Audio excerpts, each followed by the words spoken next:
How do you defend yourself when aggression is designed to look like kindness? There is no raised voice, no direct threat, only concern shared privately, a deadline mysteriously missed, a compliment that plants doubt, a helpful document with one page removed. If you react, you look unstable. If you stay silent, the story hardens around you.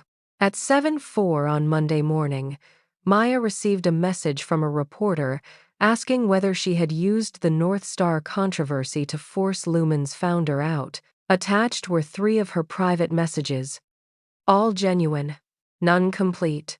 Hi, I'm Sarah, and this is Wise Mind Stories. In this episode, you will learn how hostility hides beneath civilized behavior, which patterns reveal sophisticated and passive aggression, and how to use your own aggressive energy with precision instead of surrendering it to anger. The first message was from the morning after Lumen signed the North Star contract.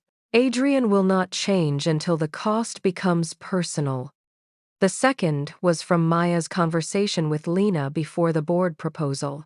We need to make the board feel what families will feel. The third was written during the failed expansion. If he ties his identity to this plan, reality may have to remove him from it. Together, they looked strategic in the darkest sense. A senior leader weaponizing public fear to take power from a founder. The omitted context changed each message. In the first, Maya was describing Adrian's emotional resistance. In the second, she meant bringing caregiver testimony into the meeting. In the third, she was warning that grandiosity made course correction harder. But context is slow. Suspicion is fast.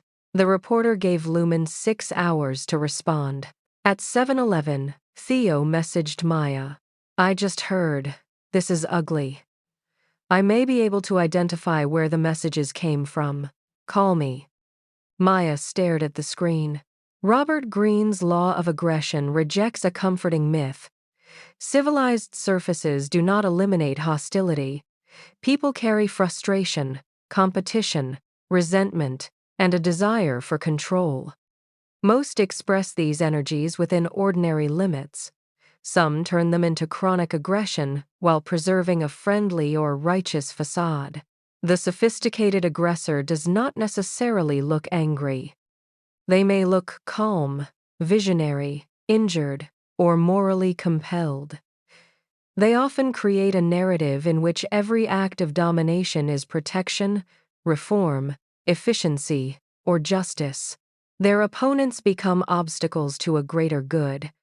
They need your emotional reaction because anger narrows your choices and helps confirm their story about you. The hidden aggressor wins twice when the wound makes you perform their accusation. Maya wanted to call Theo and say his name before he could say hers.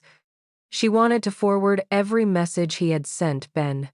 She wanted to tell the reporter about his former clients, the privacy demonstration, and the contract suspension. The anger was not wrong.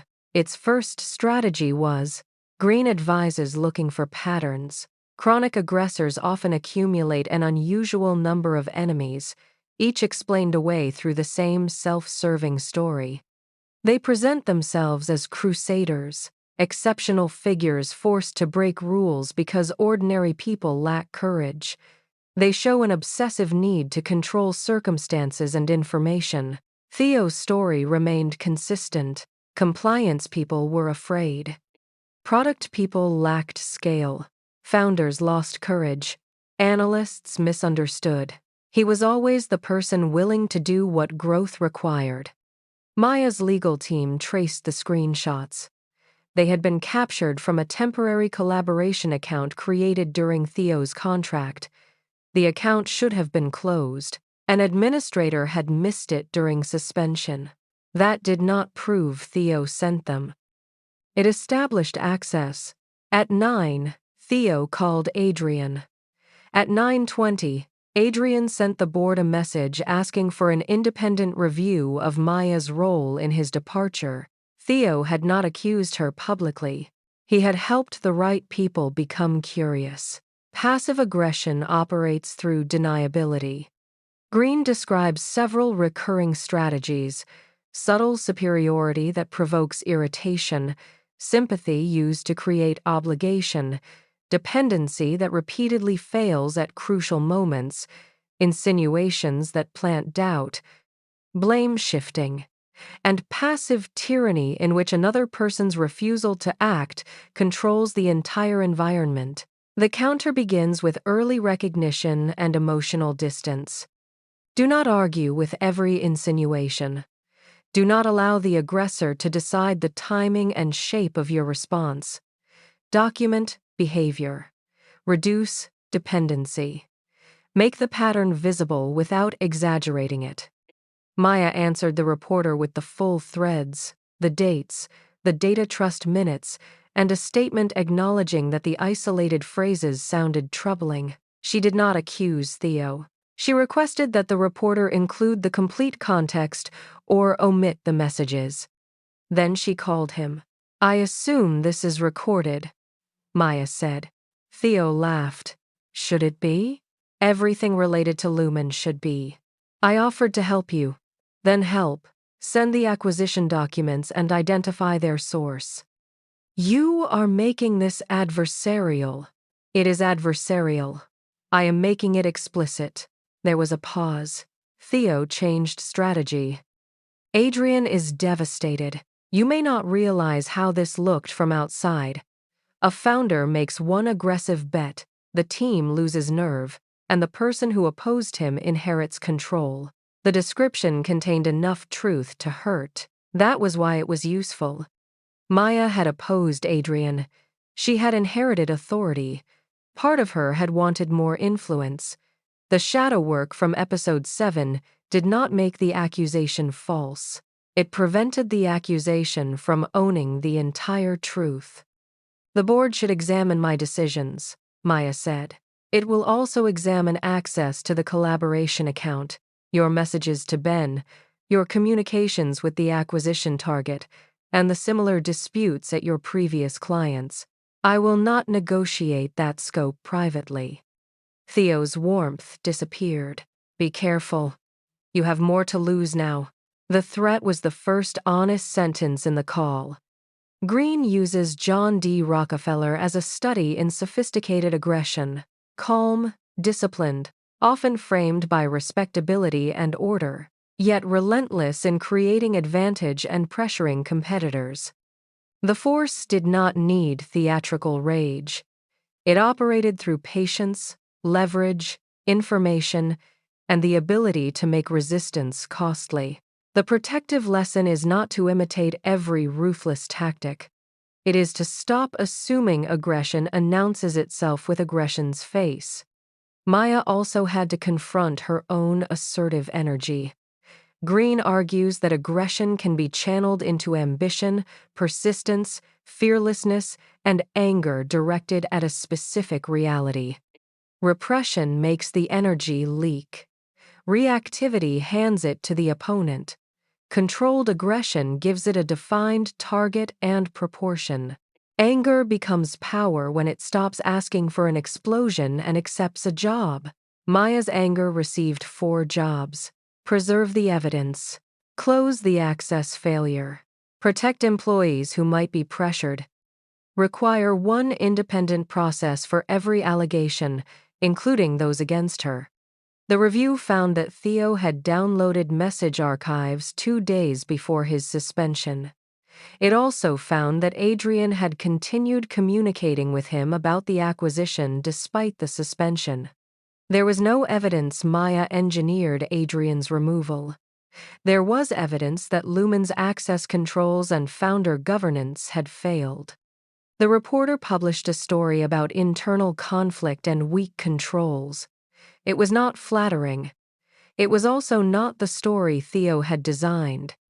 The board terminated all remaining access and referred the unauthorized download for legal review. Maya did not publish Theo's history online or send anonymous material to his other clients.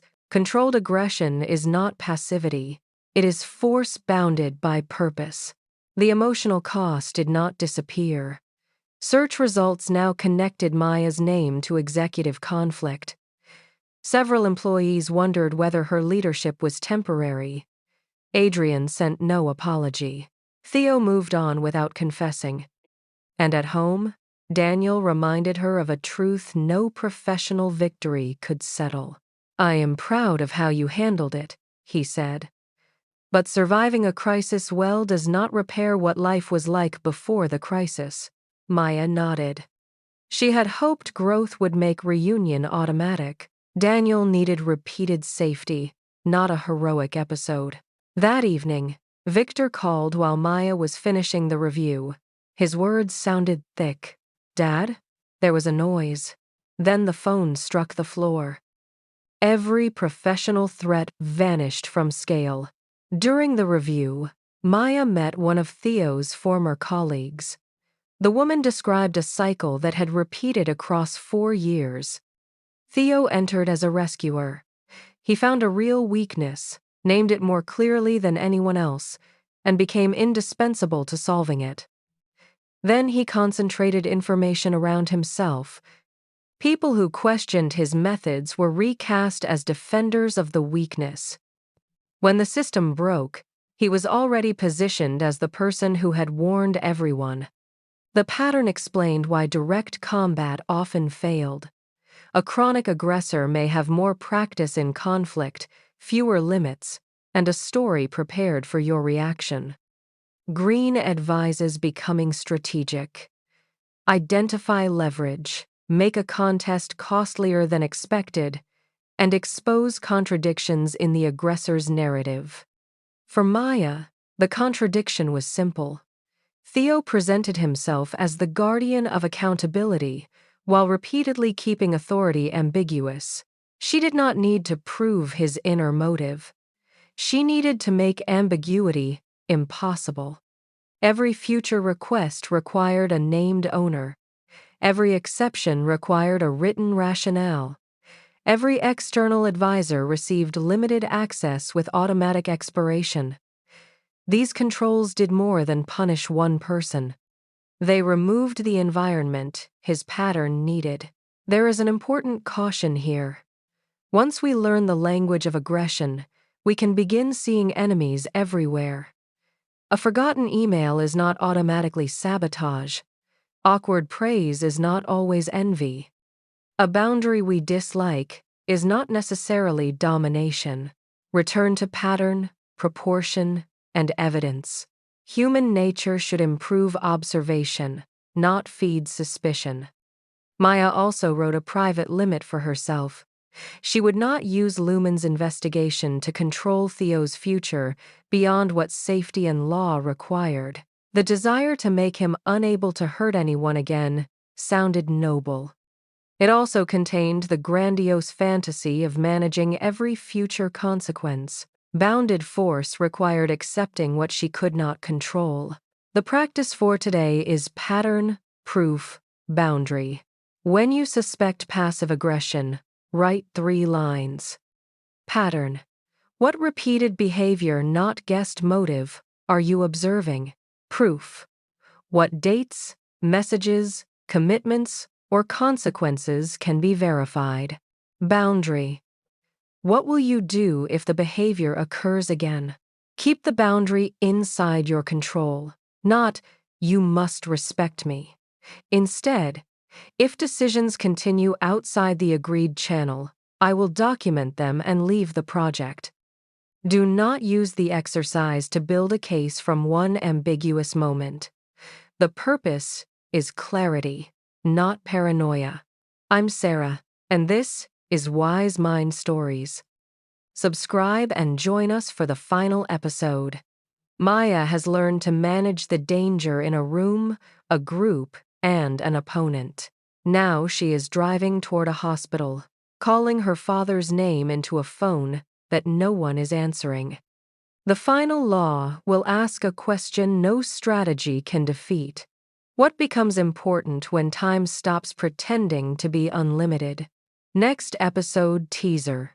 Maya can document a pattern, challenge a group, and delay an emotional reply. None of those skills can create more time. At the hospital, 3 generations of her family will be forced into one room, and mortality will expose the difference between the life Maya has defended and the life she still has time to choose.